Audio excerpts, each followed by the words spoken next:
Good afternoon sir, good afternoon friends. मेरा topic है synthesis of ampicillin and एमॉक्सोसिलिन।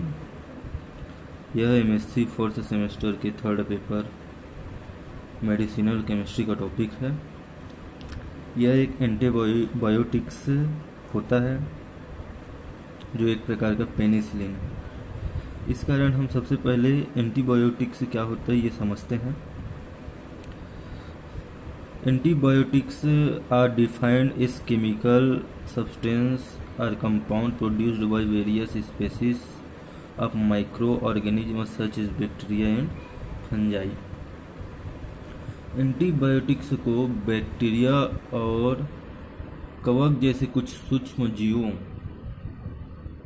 की विभिन्न प्रजातियों द्वारा उत्पादित रासायनिक पदार्थ या यौगिक के रूप में डिफाइन किया जा सकता है या किया जाता है, जो कम मात्रा में सूक्ष्मजीव की अन्य प्रजाति अदर स्पीसीज के विकास को नष्ट करता है। इसे ही एंटीबायोटिक्स कहते हैं। अब देखते हैं एंटीबायोटिक्स का कैरेक्टर क्या होता है, ये किस प्रकार होता है, ये किस प्रकार हमारे शरीर में इफेक्ट डालता है और किस प्रकार अदर माइक्रो ऑर्गेनिज्म से हमारे शरीर को बचाता है। तो देखते हैं। पर it should be eliminated completely from the body. यह हमारे बॉडी में कंप्लीटली एलिमिनेट होना चाहिए। ये इसका एक कैरेक्टर है। एंटीबायोटिक्स जो है बॉडी में कम्प्लीटली एलिमिनेटेड होना चाहिए, ऐसा गुण उसका होना चाहिए। दूसरा, it should not produce adverse and side effect. यह शरीर में कोई भी एडवर्स या साइड इफेक्ट शो नहीं करना चाहिए। We antagonise the growth the survival of one or more species of microorganism. यह जो सूक्ष्म जीवों की एक या एक से अधिक स्पीसीज होता है जिसके विकास या अस्तित्व का विरोध करना चाहिए। It should be highly effective in low concentration. यह लो कॉन्सेंट्रेशन में अधिक प्रभावी या इफेक्टिव होना चाहिए। It should be non allergenic to the host. यह जो एंटीबायोटिक्स है वह शरीर होस्ट में नॉन एलर्जेनिक होना चाहिए। यह बॉडी को एलर्जी प्रदान नहीं करना चाहिए। It should B chemically stable. यह जो एंटीबायोटिक्स होता है वह केमिकली स्टेबल होना चाहिए। देखते हैं एम्पेसिलिन एमॉक्सोसिलिन। यह एक एंटीबायोटिक्स है जो पेनिसिलिन के क्लास अमीनो पेनिसिलिन से रिलेटेड है। मतलब यह अमीनो पेनिसिलिन भी कहलाता है। एम्पेसिलिन एमॉक्सोसिलिन जो सेमी सिंथेटिक पेनिसिलिन या एक सेमी सिंथेटिक पेनिसिलिन होता है। Ampicillin has amino substitution in side chain. Ampicillin के साइड चेन में अमीनो सब्स्टिट्यूटेड होता है, बट लेकिन एमॉक्सिसिलिन के साइड चेन में अमीनो तथा हाइड्रोक्सिल दोनों ग्रुप सब्स्टिट्यूटेड होता है। both active against all organisms sensitive to penicillin G and in addition to many gram negative bacilli। आगे देखते हैं स्ट्रक्चर। यह एक कॉमन स्ट्रक्चर है जिसमें ये ग्रुप बीटा लैक्टम,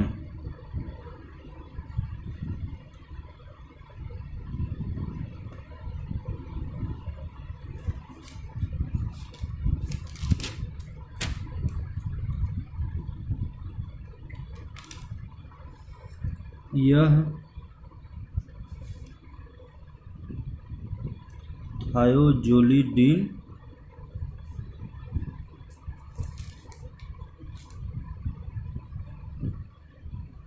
रिंग है। यह कार्बोक्सिलिक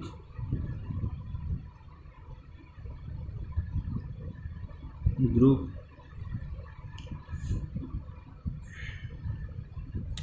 यह इम्यूनो को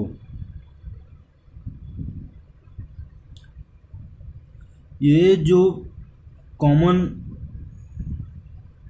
स्ट्रक्चर है यही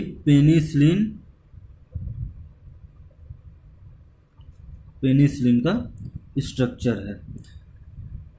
कार्बन से इसमें आर ग्रुप जुड़ा हुआ है, तो जितने भी पेनिसिलिन हैं उसमें आगे ये आर ग्रुप बस चेंज होते जाता है और स्ट्रक्चर बनते जाता है।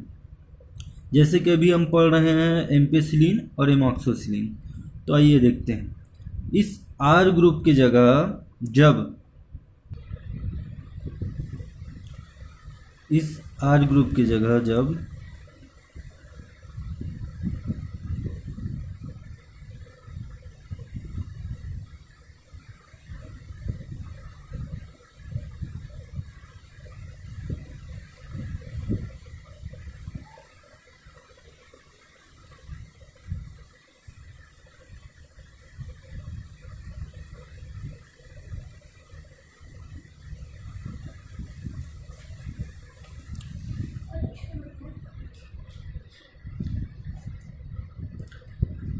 ये ग्रुप आकर जब आर की जगह ऐड होता है तो यह स्ट्रक्चर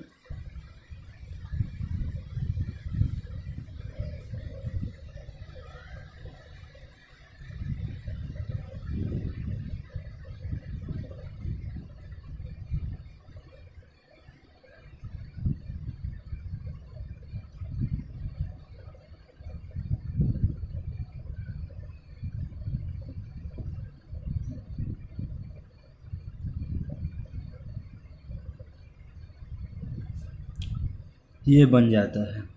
यही है एम्पेसिलिन।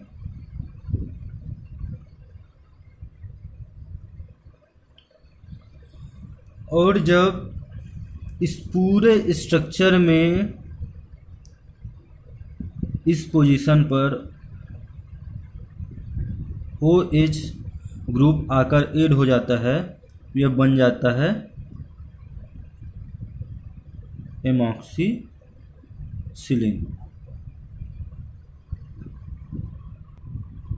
इस प्रकार जो एमॉक्सीसिलिन है और एम्पेसिलिन है उसके स्ट्रक्चर में सिर्फ OH ग्रुप का ही डिफरेंस है, बाकी सभी चीज़ कॉमन है। इसमें देखें तो यही ग्रुप है जो बीटा लैक्टम है, और ये है thiazolidine ring carboxylic group, hydroxyl group, और ये एमिनो ग्रुप। इस प्रकार यह स्ट्रक्चर जो है यहाँ से एम्पेसिलिन का, और जब वो OH ग्रुप इसमें आकर ऐड हो जाएगा तो यह बन जाएगा एमॉक्सीसिलिन। आगे देखते हैं सिंथेसिस। Ampicillin and एमॉक्सीसिलिन।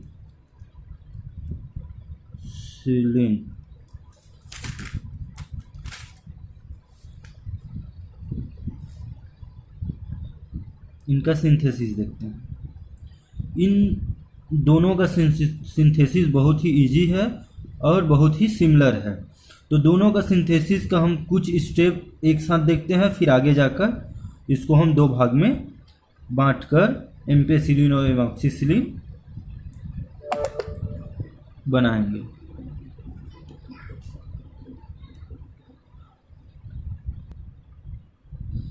ये जो स्ट्रक्चर दिख रहा है यह है 6 अमीनो पेनिसिलेनिक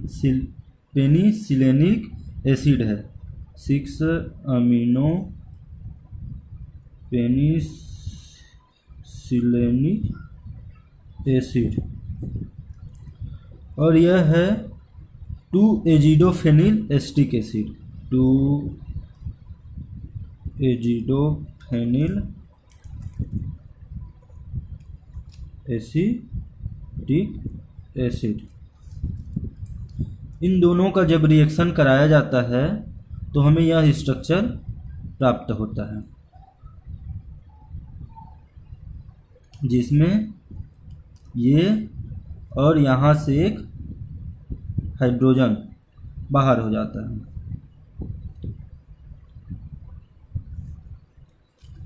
इस स्ट्रक्चर के बाद आगे हम देखते हैं तो यहाँ तक दोनों का जो सिंथेसिस है वो कॉमन है, आगे फिर दो भाग में बढ़ जाता है। एम्पेसिलिन के लिए देखते हैं सिंथेसिस। तो यहाँ जब हम रिडक्शन कराते हैं तो हमें ये स्ट्रक्चर प्राप्त होता है। रिडक्शन में यहाँ से N2 बाहर हो जाएगा और N2 बाहर होते ही H2 आकर वहाँ ऐड हो जाएगा। इस प्रकार यह एमिनो ग्रुप आकर यहाँ ऐड हो जाएगा, और यही जो स्ट्रक्चर है वो है एम्पेसिलिन का स्ट्रक्चर। इस प्रकार हम एम्पेसिलिन को बहुत ही इजीली सिंथेसाइज कर सकते हैं। देखते हैं एमॉक्सिसिलिन। एमॉक्सिसिलिन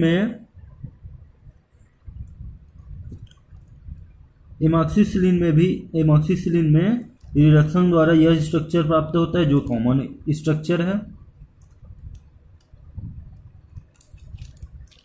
इसके बाद अगले स्टेप में हम 4-हाइड्रोक्सिल फेनिल एसिटिक एसिड की प्रेजेंस में हम इसका एसिलेशन कराते हैं। जैसे ही एसिलेशन कराते हैं तो बेंजीन रिंग में OH ग्रुप आकर ऐड हो जाता है, और जैसे ही इसमें बेंजीन रिंग में OH ग्रुप आकर ऐड होता है यह स्ट्रक्चर एमॉक्सिसिलिन का होता है। इस प्रकार इस प्रोसेस द्वारा हम एमॉक्सिसिलिन को प्रोड्यूस कर सकते हैं, सिंथेसाइज कर सकते हैं।